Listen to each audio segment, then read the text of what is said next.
Welcome to the ExecMBA Podcast. I'm Brett Twitty, Director of Admissions for the Executive Formats of the Darden MBA, and you are listening to a new episode. So in this episode, I'd like to feature a conversation I recently recorded with a member of our Executive MBA Program Team, Kathy Masloff. So Kathy is one of the people who really helps facilitate the student experience in our Executive MBA program. We have a tremendous program team that supports our students. We have people in Charlottesville and in Roslyn, and Kathy really works closely with the Charlottesville experience. And I sat down to talk with her about Orientation and the First Leadership Residency, which, if you know our program structure, takes place in Charlottesville. So all executive format students come to Charlottesville at the beginning and end of the program for a week-long leadership residency. And for our class of 2020, they just completed this experience. And I thought it would be fun to sit down and hear from Kathy about the week, the planning that goes into the week, and how she and the program team think about supporting our executive format students as they move through the program. I think you'll enjoy the conversation. So without further ado, here's my conversation with Kathy Masloff. Kathy, welcome to the podcast. Well, thank you, Brad. I'm really happy to be here. So you do so many things to support our executive format students, particularly here in Charlottesville. And I want to talk with you a little bit more about the First Leadership Residency. So you're really instrumental, you and the program team, really instrumental in welcoming our newest executive format students to grounds in that first week. And so wanted to, have you on to introduce you to everybody who listens to the podcast, but talk a little bit more about LR1. But before we get there, tell us a little bit more about what you do here at Darden and your role. Sure. So as you said in my title, I'm the Associate Director of Executive Degree Programs.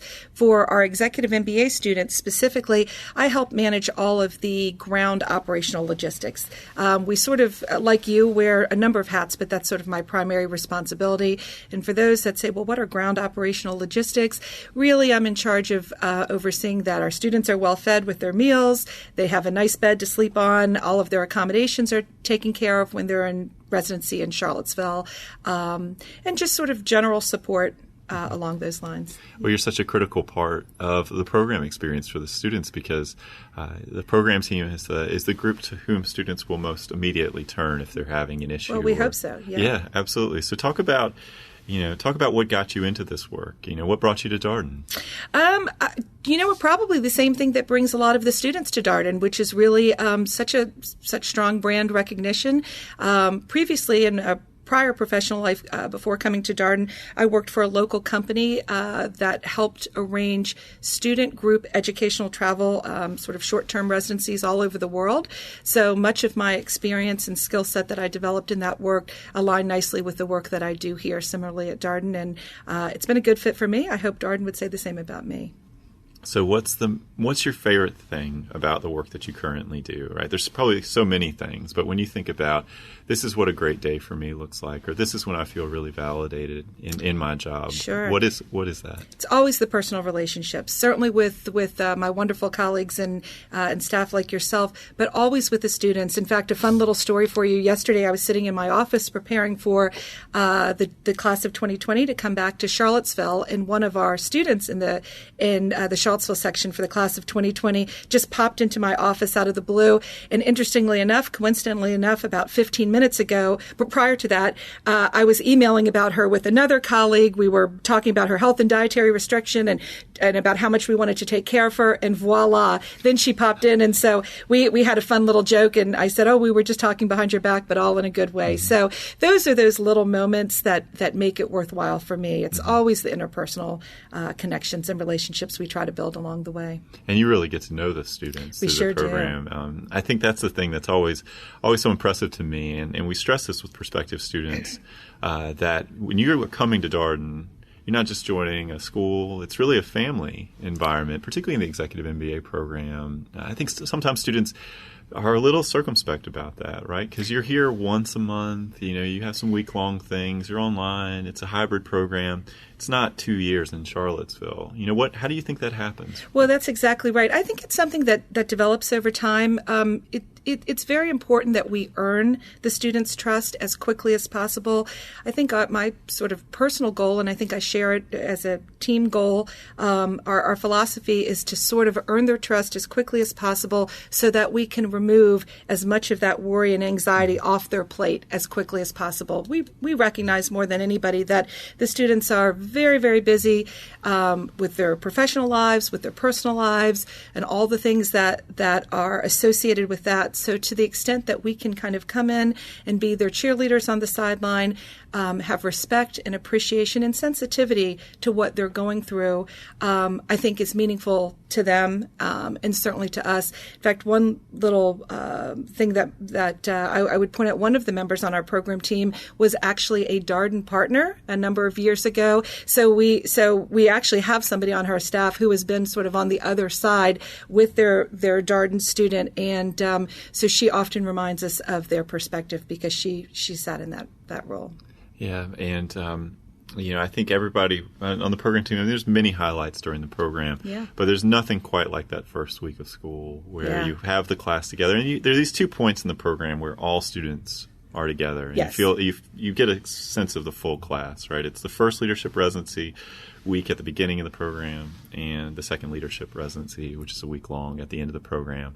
But that first week, when everybody's new, orientation LR1,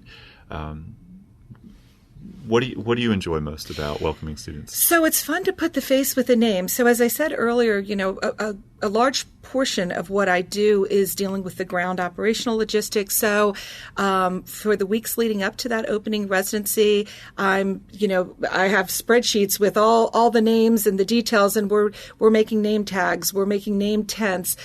So I have a lot of sort of touch points with their name, and to finally be able to put a face to that, a personality to that, a warm hug with that, super, super meaningful for me. That's the fun, that's the surprise, and I'm always delighted. I think we sort of recognize on both sides that at the end of the day, we're just people, and we have sort of the same emotions and concerns. So for whatever anxiety sometimes the students will come in, we have a little anxiety too. We're all, the opening day jitters, so to speak. But those typically quickly remove themselves after we have those sort of face-to-face and interpersonal interactions. And that's, I think, one of the things that I enjoy the most. It's always the students. Yeah, the students have a little bit of a leg up on you in that we have a bunch of admitted student meetups and social events they can go to during the summer or in the months leading up to the start of school, where they can meet some of their classmates, have a few familiar faces when they walk in the door. But for those of you who've really been deep in the logistics of getting ready for orientation in LR1, that's really the first time you're meeting many of the students. Sure, for many of them, and particularly since I reside in Charlottesville as well. There are a lot of opportunities in Roslyn. So some of my colleagues that work out of the Roslyn office have a few more opportunities sometimes to meet up with our prospective students. I have to confess, I'm always a little envious of that. So for me, it's a big surprise, and I enjoy it. Yeah, last year we had a couple meetups in Charlottesville, a couple in Roslyn, but you're right that particularly as we think about laptop configuration and all these things that happen, a lot of it does seem to play out at Sands Family Grounds there in Roslyn. As you worked on LR1, there's a lot that goes into that. The students know it in terms of cases and prep for class, but just to keep it running, it's a full week, right? Meals and and all meals and activities and events and making sure that everything is seamless, which is really obviously something that you're great at. How do you know when LR1's successful? You know what? It's an interesting question. This year for me, I actually knew almost immediately when we started, which is probably an interesting thing to say.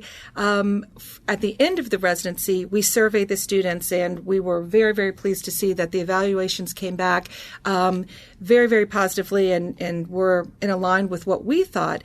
But one of the things that was interesting for me this year, we always try to do some design innovations. Some of them large, like our case competition that was new this year, and it culminated in groups of students that were presenting to some of our top brass at Darden, as well as something as small as innovating how we do our student introductions.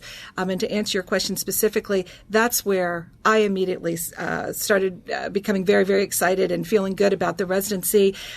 We did a little bit of an innovation where we did things differently, and students were sort of asking questions of each other. And the fun thing was you saw the networking begin immediately. And so for us, it was fun to see when we try to brainstorm behind the scenes little things that can really help the student experience, and to see that work in the direction we hope it will immediately. It just puts a big smile on all of our faces. So that was a lot of fun for me. The student introductions, and for those of you who are wondering, what does that look like? So it is introducing yourself to the full class. Yes. It's one of the most entertaining, enjoyable, informative parts of orientation. So this actually takes place in the 2 days prior to the start of LR1. Yes. And students stand up, and this is what Kathy's talking about. They normally will introduce, this is who I am, this is where I'm from, this is what I do. But this year there was an ask, right? That's right, yeah. Something that you want to learn more about, or something your classmates can help you with. Exactly. So what happens is in fact, as we're sitting here, it's kind of ironic as we're doing our podcast now, many of the students talked about their interest in podcasts and participating. You could almost see a little bit of a group forming. Just with that, we were pleased to see there were so many golfers in our group. There were a lot of runners, just a number of things where people can immediately become connected to each other, and not necessarily over just academics or business purposes. Again, we're all people with a similar kind of interest, as I said earlier. So it's fun to see. Yeah, we always stress that you bring your whole self to the program, yes, not just this is what I do, or this is where I work, or this is what my resume is.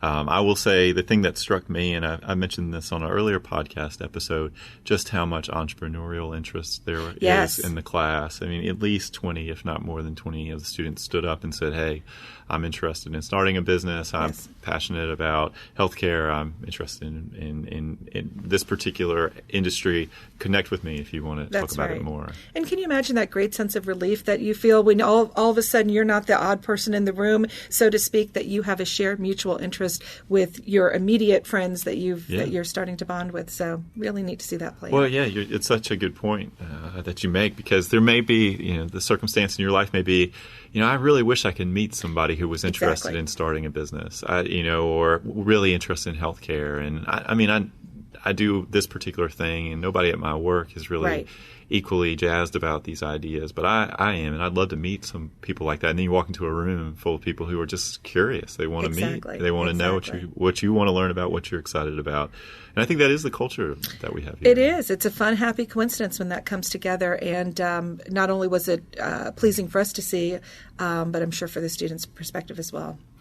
So the podcast has many purposes. Part of it is, sharing information about the Executive MBA program, but an equally important purpose is introducing students to the people who will be supporting and shaping their experience while they're here.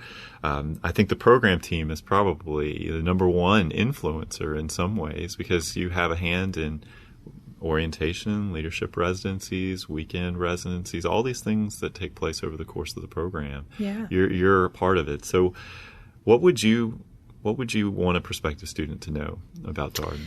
So I think for me, really, I would want them to know that they're going to come into the program probably with a lot of questions, a lot of concerns, maybe some anxiety, maybe some worry, maybe some fear, along with all of the positive reasons that they're interested in coming to Darden.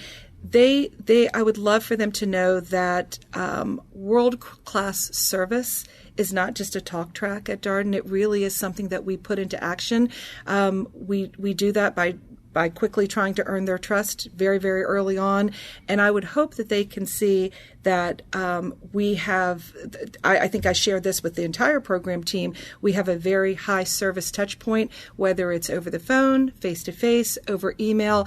And I think, that sort of goes hand in hand with relieving the worry. So for students that might have some concerns, to know that they will be very, very well supported as they go through as they already learned going through the admissions process, hopefully with our exceptional admissions team throughout their time with us at Darden. I think that would be the biggest point I'd want to emphasize that they could look forward to. Yeah, because so much of a student's success in the program is a function of the support system that they have in place around them, and you and your colleagues do such a great job of supporting students. And this is Kathy would not want me to share this because she's an exceedingly humble person, but it is worth noting that for the class of 2018, she was awarded the Friend of the Student Award, which is I think a testament to the work that she does in providing world-class service. So it's not just here on the podcast that she's talking about it. She very much lives just that. So, well, Kathy, it's been a pleasure to have you on the podcast. My pleasure as well. Thank you, Brett. And that was my conversation with Kathy Masloff, a member of our Executive MBA Program Team. So as was hopefully evident from that conversation, when you come to Darden, you are supported by any number of great people. And a recommended way to get a feel for that experience before maybe you apply or before you make your decision or as you consider your various MBA options is to join us for a class visit. In the Executive MBA program, we offer class visits in both Charlottesville and Roslyn, and the visit options are listed on our website under the Visit Darden tab. We hope you'll consider taking us up on this opportunity. You can come, sit in on a class, see the case method in action, connect with current students, have lunch with current students, meet faculty and staff, and generally it's a great way to get a feel for what Darden's all about. So hopefully you'll take us up on this offer and join us for a class visit. Of course, if you have comments, suggestions, requests, anything you'd like for us to cover here on the podcast, we're all ears. We can be reached at exec, that's EXEC, MBA at darden.virginia.edu. And until next time, thanks for listening.